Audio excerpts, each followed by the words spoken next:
Chapter 14. John the Baptist is beheaded. Jesus feeds the 5,000 and walks on the sea. Those who touch the hem of his garments are made whole. At that time, Herod the Tetrarch heard of the fame of Jesus, and said unto his servants, This is John the Baptist. He is risen from the dead, and therefore mighty works do shew forth themselves in him. For Herod had laid hold on John, and bound him, and put him in prison for Herodias' sake, his brother Philip's wife. For John said unto him, It is not lawful for thee to have her. And when he would have put him to death, he feared the multitude, because they counted him as a prophet. But when Herod's birthday was kept, the daughter of Herodias danced before them, and pleased Herod. Whereupon he promised with an oath to give her whatsoever she would ask. And she, being before instructed of her mother, said, Give me here John Baptist's head in a charger.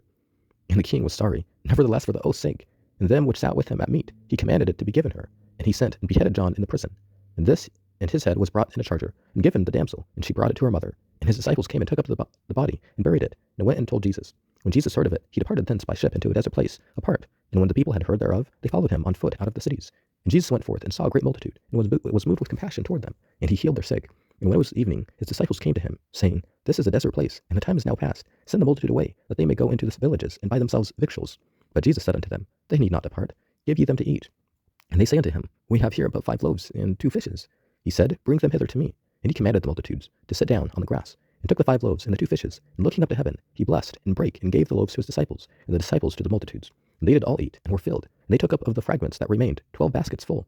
And they that had eaten were about 5,000 men, beside women and children. And straightway Jesus constrained his disciples to get into a ship, and to go before him unto the other side, while he sent the multitudes away.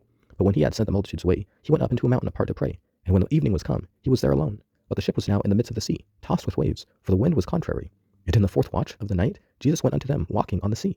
And when the disciples saw him walking on the sea, they were troubled, saying, It is a spirit. And they cried out for fear. But straightway Jesus spake unto them, saying, Be of good cheer, it is I. Be not afraid. And Peter answered him and said, Lord, if it be thou, bid me come unto thee on the water. And he said, Come.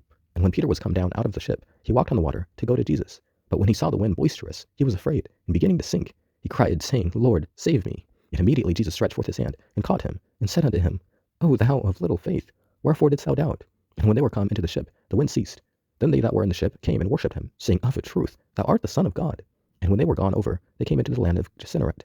And when the men of that place had knowledge of him, they sent out into all that country round about, and brought unto him all that were diseased, and besought him that they might only touch the hem of his garment. And as many as touched were made perfectly whole.